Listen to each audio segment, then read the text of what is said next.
지성의 파편들에 오신 걸 환영합니다. 당신은 이런 경험이 있나요? 아무리 진심을 다해 말해도 상대는 한마디도 받아들이지 않고 차갑게 벽을 치는 듯한 느낌. 그때 당신은 속으로 외칩니다. 왜 내 마음을 몰라주는 거지? 내 말이 틀린 게 아니잖아.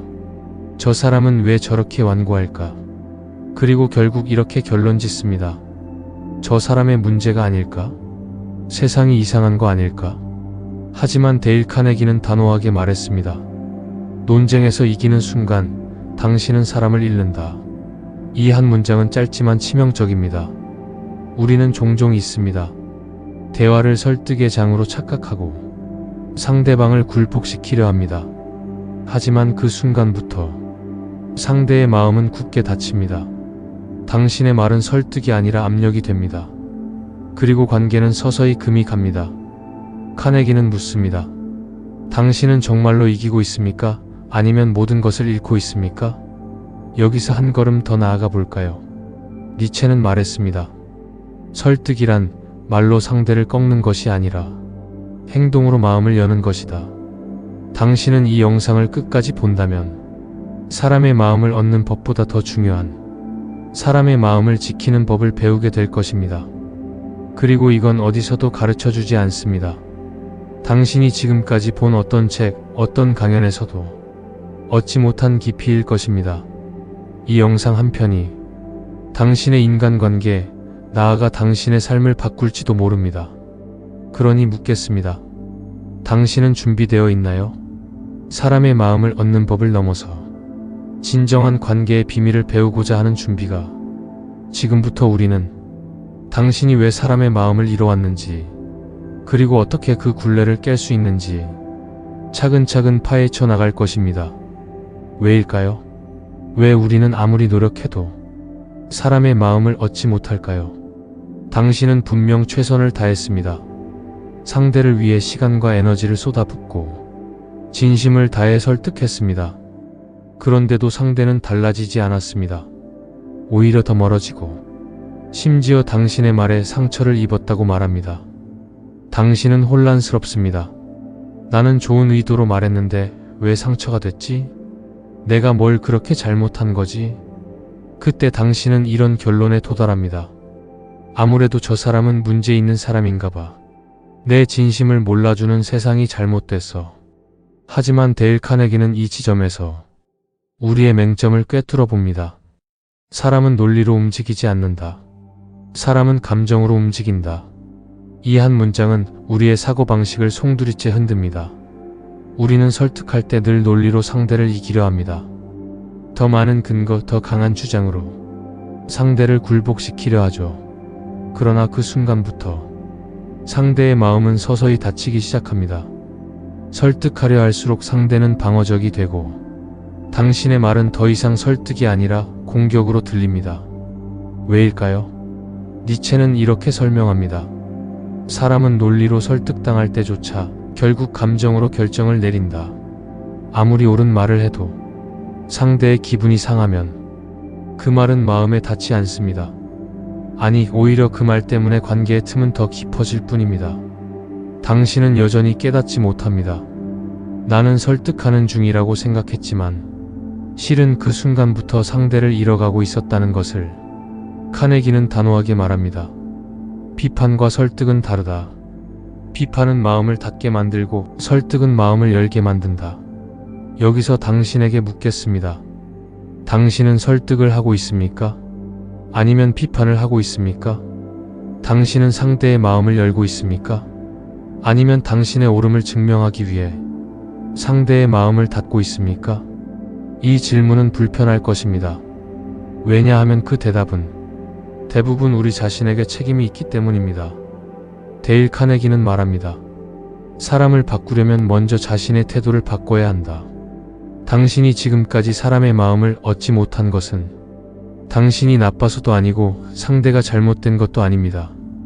당신은 단지 사람의 마음을 여는 방법을 몰랐을 뿐입니다. 그리고 이 영상은 그 답을 찾는 여정의 시작이 될 것입니다. 데일 카네기는 말했습니다. 비판은 사람을 바꾸지 않는다. 비판은 사람의 마음을 닫을 뿐이다. 이 한 문장은 짧지만 관계의 본질을 꿰뚫고 있습니다. 당신은 이렇게 생각할지 모릅니다. 나는 사실만 말했어. 내가 틀린 말을 한 것도 아닌데 왜 저 사람은 기분이 상하지? 그러나 카네기는 묻습니다. 당신은 옳은 말을 하고 있는가? 아니면 옳은 방식으로 말하고 있는가? 이 질문은 불편하지만 중요합니다. 많은 사람들이 이 두 가지를 구분하지 못합니다. 그리고 관계는 바로 그 지점에서 무너집니다. 니체도 이 점을 지적했습니다. 상대를 변화시키려는 말은 대부분 공격처럼 들린다. 우리는 비판을 설득이라 착각합니다. 하지만 비판은 설득이 아닙니다. 비판은 상대의 방어 본능을 자극합니다.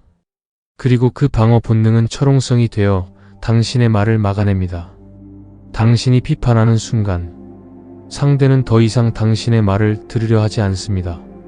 그들은 변화를 원하지 않습니다. 오히려 자신의 입장을 더욱 굳건히 지킵니다. 왜냐하면 이제 그들에게 중요한 것은 옳고 그름이 아니라 자존심을 지키는 것이 되었기 때문입니다. 여기서 묻겠습니다. 당신은 정말로 상대를 변화시키고 싶습니까? 아니면 단지 내가 옳다는 것을 증명하고 싶습니까? 이 질문에 솔직히 대답해야 합니다. 많은 경우 우리는 상대를 위한 것이 아니라 나 자신의 만족을 위해 비판합니다. 내가 맞았어. 내 말이 옳았어. 이 한마디가 듣고 싶은 것뿐입니다. 하지만 카네기는 경고합니다. 그 한마디를 얻는 순간 당신은 관계의 전부를 잃을 수도 있다. 그렇다면 어떻게 해야 할까요? 카네기는 단순하지만 강력한 방법을 제시합니다. 비판하지 말고 공감하라. 상대가 틀렸다고 느낄 때조차 한 걸음 물러서서 이렇게 말해보세요. 그럴 수도 있겠구나. 나라도 그 상황이면 그렇게 생각했을지 몰라. 이 말 한마디가 상대의 마음의 문을 엽니다. 그리고 당신의 진심이 전달되기 시작합니다. 당신이 공감으로 다가설 때 상대는 더 이상 방어하지 않습니다. 그들은 처음으로 당신의 말을 들을 준비가 됩니다. 여기서 진짜 설득이 시작됩니다. 카네기는 강조합니다. 사람은 스스로 바뀌었다고 느낄 때만 변한다. 누군가에게 강요당할 때가 아니다. 말은 칼보다 날카롭습니다. 그리고 그 칼 끝은 때로 가장 가까운 사람에게 향합니다. 데일 카네기는 말했습니다. 사람의 마음을 얻고 싶다면 무엇보다 말의 힘을 먼저 이해해야 한다. 당신은 이런 경험이 있나요? 무심코 던진 한마디가 상대의 표정을 얼어붙게 만든 순간을, 당신은 기억도 못할 사소한 말 한마디가 상대에게는 평생 잊히지 않는 상처가 되었습니다. 우리는 종종 말의 무게를 잊습니다. 그냥 한 말이었어. 별 뜻은 없었어. 하지만 그 한마디가 관계의 방향을 완전히 바꿉니다. 그리고 때로는 돌이킬 수 없는 결과를 만듭니다. 니체는 경고했습니다. 말은 마음의 거울이다. 당신의 말은 곧 당신의 수준을 드러낸다. 특히 사회생활 속에서 우리는 이 진실을 자주 외면합니다. 상사에게는 조심하지만 후배와 손아랫사람에게는 함부로 대하는 자신을 발견한 적 있지 않나요? 저 사람은 아직 한참 배워야 돼. 내가 말하는 게 다 맞아. 이런 생각이 당신의 말투를 날카롭게 만들고 있지는 않나요? 데일 카네기는 경고합니다. 누구에게나 존중을 베풀지 못하는 사람은 결국 아무도 따르지 않는다. 당신의 말버릇에는 무엇이 담겨 있습니까? 비판인가요? 아니면 공감인가요? 상대를 낮추는 뉘앙스인가요? 아니면 존중의 기운인가요? 말은 습관입니다. 그리고 그 습관이 관계의 질을 결정합니다. 카네기는 단호히 말합니다. 칭찬은 사람의 심장을 열고 비난은 문을 닫는다. 그리고 그는 이렇게 덧붙입니다. 누군가를 이끌고 싶다면 먼저 그가 존중받고 있다고 느끼게 하라. 사회에서는 종종 후배나 손아랫사람에게 일 잘해라.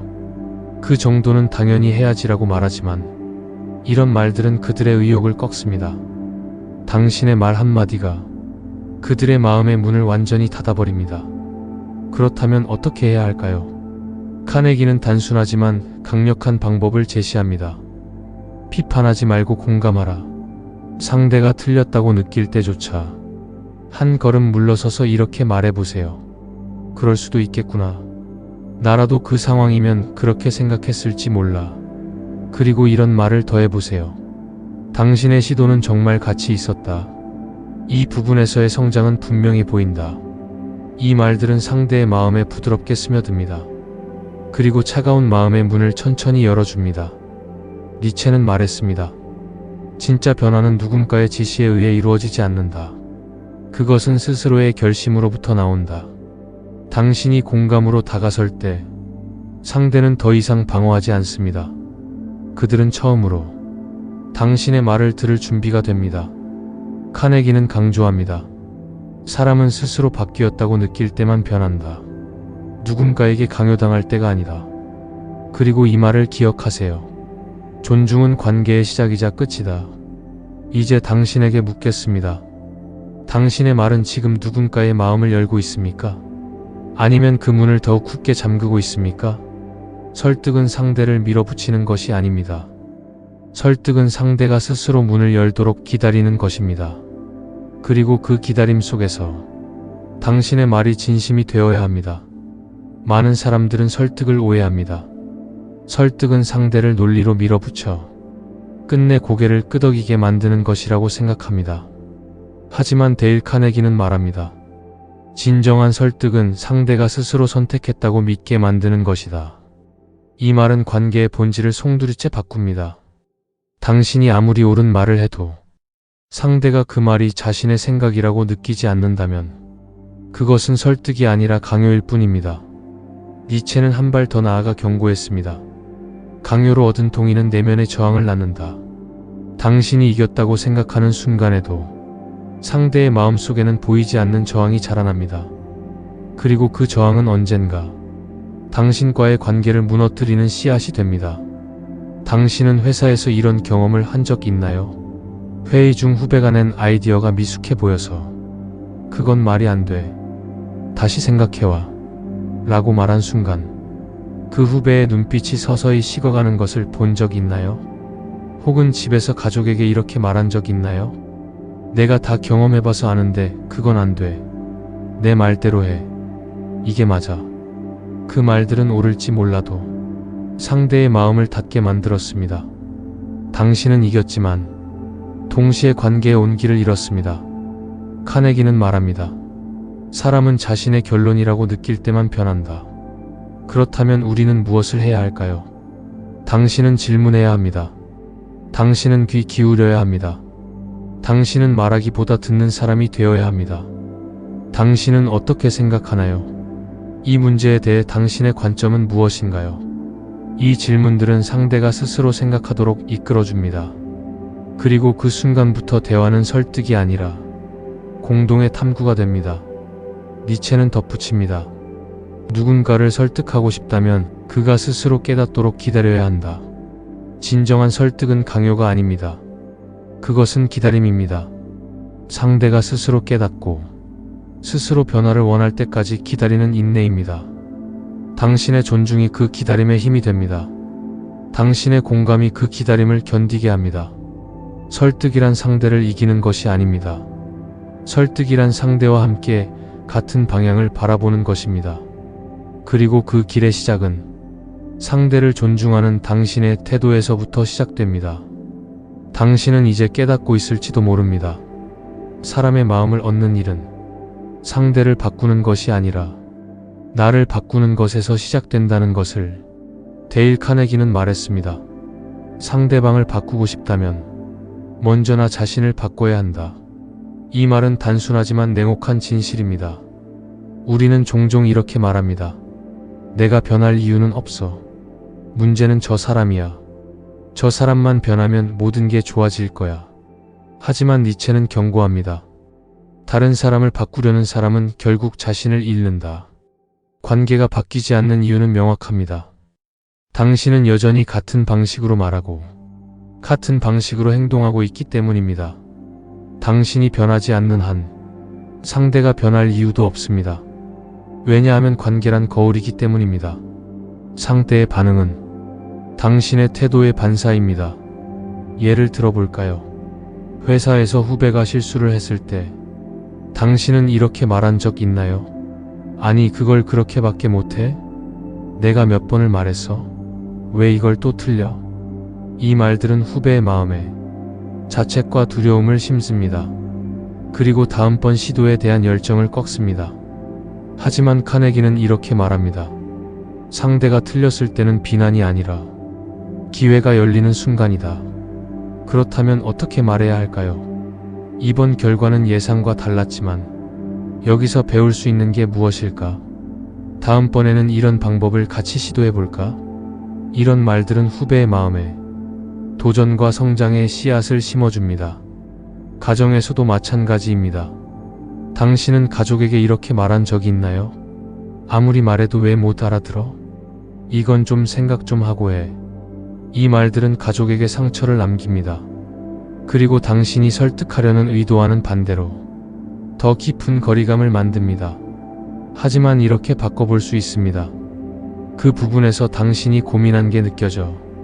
내 생각은 이렇지만 당신의 생각도 궁금해. 당신의 말투 하나가 가족의 마음을 여는 열쇠가 됩니다. 니체는 말했습니다. 말투는 무기일 수도 다리일 수도 있다. 당신은 지금까지 말을 무기로 썼나요? 아니면 다리로 썼나요? 카네기는 말합니다. 상대의 마음을 얻고 싶다면 존중하는 말투로 시작하라. 이제 당신에게 묻겠습니다. 당신은 상대에게 변화를 요구하기 전에 스스로를 점검해 본 적이 있나요? 당신의 말투는 존중을 담고 있나요? 당신의 표정은 상대의 마음을 열고 있나요? 당신의 행동은 상대에게 믿음을 주고 있나요? 니체는 말했습니다. 타인을 바꾸려 하지 말고 스스로가 변화를 살아내라. 그것이 진정한 힘이다. 이제 관계의 패러다임을 바꿔야 할 시간입니다. 당신이 변할 때 상대는 스스로 변화할 준비를 합니다. 그리고 그때 비로소 관계의 진정한 변화가 시작됩니다. 갈등은 관계의 끝일까요? 아니면 관계가 더 깊어질 기회일까요? 데일 카네기는 말했습니다. 갈등을 피하려 하지 말고 갈등을 다루는 법을 배워라. 많은 사람들은 갈등을 두려워합니다. 그래서 두 가지 극단을 선택합니다. 무조건 참거나 무조건 싸우거나. 하지만 이 두 가지 모두 관계를 소모시킵니다. 참으면 마음에 응어리가 쌓이고 싸우면 상처가 남습니다. 카네기는 말합니다. 갈등은 싸움이 아니라 대화가 되어야 한다. 회사에서 후배가 반복된 실수로 당신을 화나게 했을 때 당신은 이렇게 말한 적이 있나요? 도대체 왜 또 이런 거야? 정신 좀 차려. 이 말은 방어와 저항만 부릅니다. 대신 이렇게 바꿔보세요. 이번에 이런 결과가 나왔는데 우리 같이 해결 방법을 찾아보자. 이 말 한마디가 상황을 책임 추궁해서 공동의 문제 해결로 바꿉니다. 니체는 이 과정을 이렇게 표현했습니다. 강자는 고통 속에서도 대화를 선택한다. 약자는 고통 속에서 공격을 선택한다. 가정에서도 마찬가지입니다. 가족이 당신의 말을 듣지 않을 때 왜 그렇게 고집을 부려 대신 당신 생각을 좀 더 듣고 싶어라고 말해보세요. 카네기는 강조합니다. 사람은 자신의 의견이 존중받는다고 느낄 때만 다른 사람의 말을 들을 준비가 된다. 상대가 고개를 돌리고 있다면 당신의 말투부터 돌아봐야 합니다. 구체적으로 어떻게 말해야 할까요? 왜 그랬어 대신 그 상황에서 어떤 고민을 했나요? 넌 틀렸어 대신 다른 관점도 생각해 볼까요? 그건 말도 안 돼 대신 그 생각의 장점을 조금 더 들어보고 싶어요. 이런 말들은 상대를 방어가 아니라 대화의 자리로 이끕니다. 니체는 말했습니다. 상대의 마음을 여는 사람은 항상 질문으로 시작한다. 질문은 상대의 생각을 자극하고 그들이 스스로 결론에 도달하도록 돕습니다. 당신이 다음번 갈등 상황에 놓였을 때 당신의 말이 불을 붙일 것인가? 아니면 불을 끌 것인가? 스스로에게 묻는 것부터 시작해야 합니다. 카네기는 이렇게 말합니다. 갈등은 이기는 것이 아니라 이겨내는 것이다. 설득은 상대를 꺾는 것이 아닙니다. 설득은 상대와 함께 같은 방향을 바라보는 것입니다. 그리고 그 길의 시작은 상대를 존중하는 당신의 말 한마디에서 시작됩니다. 당신은 이제 알게 되었을지도 모릅니다. 사람의 마음을 얻는 일은 상대를 이기는 것이 아니라 함께 같은 방향을 바라보는 것임을 데일 카네기는 말했습니다. 사람을 움직이고 싶다면 먼저 그의 마음에 다가서라. 니체는 덧붙였습니다. 말은 단순한 소리가 아니라 관계의 운명을 바꾸는 힘이다. 당신의 한마디가 누군가의 마음을 살릴 수도, 누군가의 마음을 닫아버릴 수도 있습니다. 그리고 그 말들은 결국 당신이 어떤 사람인지 말해줍니다. 지금까지 우리는 비판 대신 공감을, 명령 대신 질문을, 강요 대신 기다림을 이야기했습니다. 당신이 이 작은 것들을 바꾸는 순간 상대의 마음은 서서히 열리기 시작합니다. 그리고 관계는 더 이상 싸움의 장이 아니라 대화의 공간이 됩니다. 회사에서 후배에게 이렇게 말할 수 있습니다. 이번에는 힘들었겠지만 나는 너의 시도를 인정해. 가정에서 가족에게 이렇게 말할 수 있습니다. 내 생각은 이렇지만 너의 생각도 알고 싶어. 이 한마디들이 쌓여 상대는 당신에게 마음을 열기 시작합니다. 그리고 그 마음의 문이 열릴 때 비로소 진짜 설득이 시작됩니다. 데일 카네기는 이렇게 말했습니다. 진심은 언젠가 반드시 통한다. 하지만 그 진심이 전달되려면 먼저 존중이 있어야 한다. 니체도 말했습니다. 존중 없이 내뱉는 말은 소음일 뿐이다. 당신이 내뱉는 말 한 줄 한 줄이 오늘의 관계를 만들고 내일의 당신을 만듭니다. 그러니 묻겠습니다. 당신의 말은 지금 사람의 마음을 열고 있나요? 아니면 그 마음을 더욱 굳게 잠그고 있나요? 그리고 마지막으로 기억하세요. 사람의 마음을 얻고 싶다면 먼저 자신의 말과 태도를 다스리세요. 당신의 말 한마디가 누군가의 하루를 밝힐 수도, 누군가의 인생을 바꿀 수도 있습니다. 오늘 당신의 말이 세상에 전해질 때 그것이 누군가에게 작은 빛이 되기를 바랍니다. 그리고 그 빛은 언젠가 당신에게도 돌아올 것입니다.